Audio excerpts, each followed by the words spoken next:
আসসালামু আলাইকুম প্রিয় বন্ধুরা, আমি মোহাম্মদ নুরুল ইসলাম ডিজিটাল বিসি রংপুর থেকে অ্যাডোবি ফটোশপ টিউটোরিয়ালের অষ্টম পর্ব নিয়ে আবারও আপনাদের সামনে হাজির হয়েছি। এই পর্বে আমরা ফটোশপের অত্যন্ত প্রয়োজনীয় আরেকটি টুলস সম্পর্কে আলোচনা জানব। টুলসটির নাম হচ্ছে পেন টুলস। টুল বক্স থেকে আমরা মাউস পয়েন্টারের মাধ্যমে পেন টুলসটি সিলেক্ট করতে পারবো। সিলেক্ট করার পর এই টুলসটির মাধ্যমে যেই কাজটি সম্পাদন করব তা হচ্ছে, আপনারা দেখতে পাচ্ছেন আমি পূর্বেই একটি ছবি ওপেন করে রেখেছি।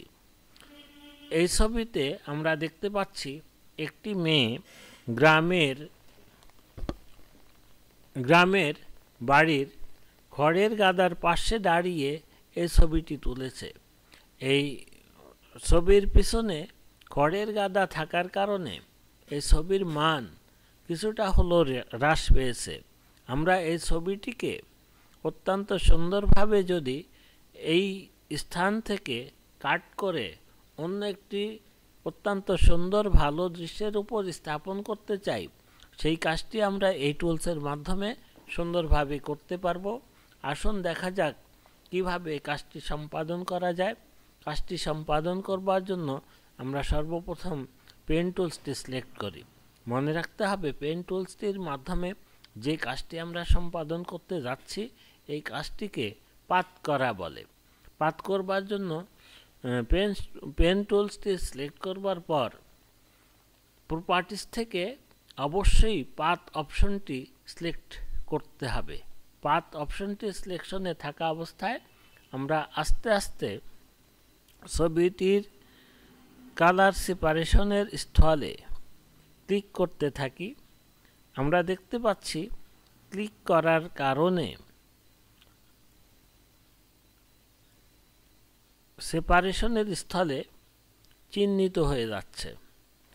লক্ষ্য করুন বন্ধুরা, এই জায়গাটাতে একটু ভাঁজ বা বাঁকা আছে। এই বাঁকা জায়গায় আমরা মাউস পয়েন্টারে চেপে ধরে একটু রেখাটিকে বাঁকা করে নিলে ঠিক ভাঁজটি যেখানে হয়েছে ওইভাবেই ভাঁজ অনুসারে চিহ্নিত করতে পারবো। এভাবে আমরা আস্তে আস্তে ছবিটিকে পাত করে নেই। ছবির কালার সেপারেশনের স্থলে ক্লিক করে করে চিহ্নিত করার এই কাজটিকে মূলত পাত করা বলে। আমরা পাত করতে পারছি। লক্ষ্য করুন এখান থেকে মাথার এই জায়গা পর্যন্ত একটু হালকা ভাঁজ রয়েছে।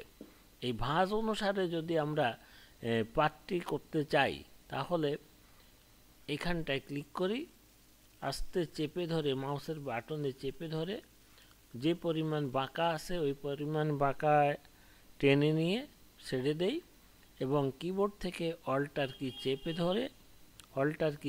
ধরে আমরা এই পয়েন্টারটিতে ক্লিক করি। দেখবেন অতিরিক্ত বর্ধিত অংশটি পড়ে যাবে এবং আমরা এখানে এনে ক্লিক করলে এই পাতের এই চিহ্নটি ঘুরে আমাদের এখানে নিচে নেমে আসবে এবং এইভাবে আমরা যে কোনো ছবির ভাঁজ দেখে ভাঁজ অনুসারে অত্যন্ত সুন্দরভাবে পাত করবার জন্য সিলেকশন করতে পারি।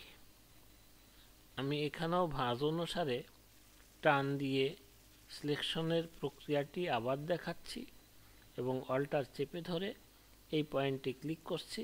ক্লিক করবার ফলে বর্ধিত অংশটি পড়ে গেল। এবার আমরা নিচের দিকে আবারও ক্লিক করি এবং ছবির শেষ প্রান্তে এনে ক্লিক করি, আর এই প্রান্তে এনে আরেকটি ক্লিক করি এবং যে স্থান থেকে পাত কর্মটি শুরু করেছিলাম সেখানে পেনের মাথাটা স্থাপন করা মাত্র তার ডান পাশে, পেনের নিচের দিকে ডান পাশে ছোট্ট একটি চিহ্ন প্রদর্শিত হবে। এই চিহ্ন প্রদর্শনের মাধ্যমে আমরা বুঝতে পারবো যে পাত এরিয়াটি সম্পূর্ণ মানে আমরা ভালোভাবে সম্পূর্ণ করতে পেরেছি। এখানে ক্লিক করি, ক্লিক করা মাত্র রেখাটি অ্যাক্টিভ হয়ে যাবে। এখন আমরা কিবোর্ড থেকে কন্ট্রোল কি প্রেস করে এন্টার কি চাপ দেই, সিলেকশনটি অ্যাক্টিভ হয়ে গেছে। এই মতো অবস্থায় আমরা কিবোর্ড থেকে কন্ট্রোল কি চেপে ধরে সি প্রেস করি, অর্থাৎ ছবিটিকে কপি করি এবং আমরা আরেকটি দৃশ্যের উপরে নিয়ে যাওয়ার জন্য ওই দৃশ্যটি ওপেন করি। ওই দৃশ্যের ফাইলটি আমি আগেই ওপেন করে রেখেছি উইন্ডোজ থেকে, ওই ফাইলটি আমরা সামনে নিয়ে আসি। এসে গেছে, আমরা এখানে দেখতে পাচ্ছি একটি সুন্দর দৃশ্যের ছবি। এখন আমরা সিলেকশন টুল সিলেক্ট করে কিবোর্ড থেকে কন্ট্রোল কি চেপে ধরে ভি প্রেস করি। আমরা দেখতে পাচ্ছি সুন্দরভাবে ওই ছবিটি আমাদের এই দৃশ্যের উপর এসে গেছে। এখন আমরা কিবোর্ড থেকে কন্ট্রোল টি প্রেস করে সিলেকশন টুলসের মাধ্যমে ছবিটিকে আমরা দৃশ্যের একটি সুন্দর জায়গায় স্থাপনের চেষ্টা করি। কন্ট্রোল টি প্রেস করি এবং ছবিটিকে সিলেকশন করে নিয়ে শিফট অল্ট আর চেপে ধরে আমরা এর সাইজ বড় করে দিই। আমরা এর সাইজ, ছবিটির সাইজ আরও বড় করে দিতে পারি। আমরা ছবিটিকে যথাস্থানে স্থাপন করি। স্থাপন করার পর কিবোর্ড থেকে কন্ট্রোল চেপে ধরে ডি প্রেস করি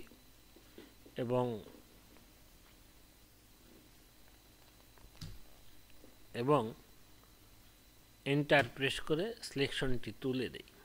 আমরা দেখতে পাচ্ছি ছবিটি সুন্দরভাবে এই দৃশ্যের উপর স্থাপিত হয়েছে। এখন আমরা ছবিটিকে আরেকটু এডিট করার জন্য কোলন স্ট্যাম্প টুলস ব্যবহার করি।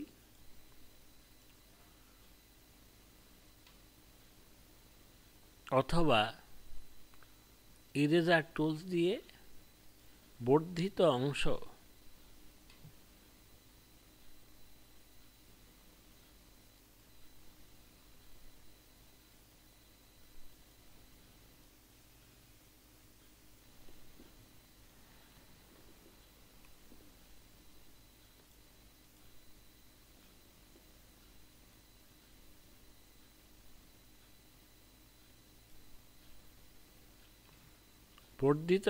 ফেলে দেই। বর্ধিত অংশ ইরেজ করে দেই। কাজটি অত্যন্ত সাবধানতার সাথে করতে হবে।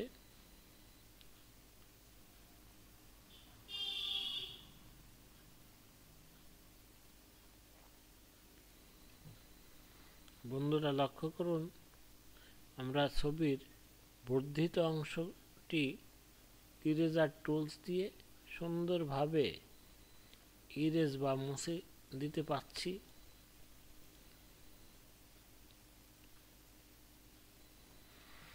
এই কাজটি আমরা আরও আর্টিস্টিক করবার জন্য এবার ল্যাসো টুল সিলেক্ট করে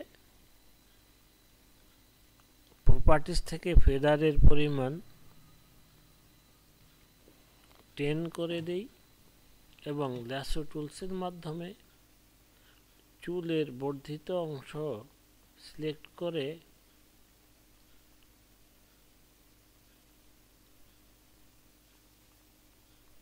এটা ন্যাচারাল করবার জন্য বর্ধিত অংশ সিলেক্ট করে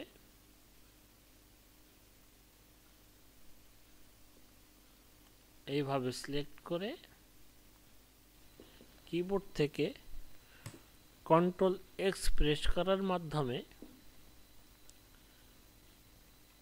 অপ্রয়োজনীয় বর্ধিত অংশগুলো ফেলে দেই।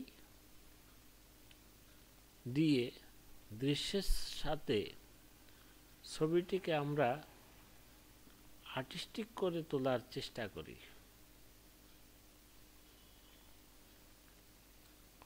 আমরা জানি ফেদার অপশনের সাহায্যে অপ্রাসঙ্গিক অংশগুলোকে বাদ দিয়ে অত্যন্ত মসৃণভাবে আর্টিস্টিক করে তোলা যায়। আপনারা লক্ষ্য করছেন, এবার আর বোঝাই যাচ্ছে না যে ছবিটি অন্য অংশ থেকে নিয়ে আসা হয়েছে কিনা। লক্ষ্য করুন বন্ধুরা, আমরা ছবিটিকে মিলিয়ে দিলাম এবং এটিকে সংরক্ষণ করার জন্য ফাইল থেকে সেভে ক্লিক করে ফাইলের যে কোনো নাম দিয়ে এটিকে সেভ করি।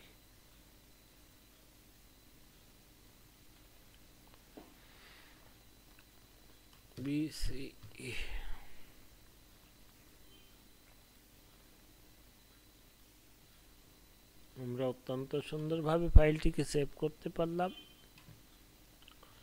বন্ধুরা, এইভাবে একটি ফাইলের দৃশ্যকে পরিবর্তন করে ওই ছবিটাকে একটা সুন্দর দৃশ্যের উপর আমরা স্থাপন করে দিতে পারি। আশা রাখি বিষয়টি আপনারা বুঝতে পেরেছেন। কাজটি করবার জন্য বারবার প্র্যাকটিস করবেন এবং বারবার প্র্যাকটিস করলে, মনোযোগের সাথে দেখে বারবার প্র্যাকটিস করলে আপনি পারবেন ইনশাল্লাহ।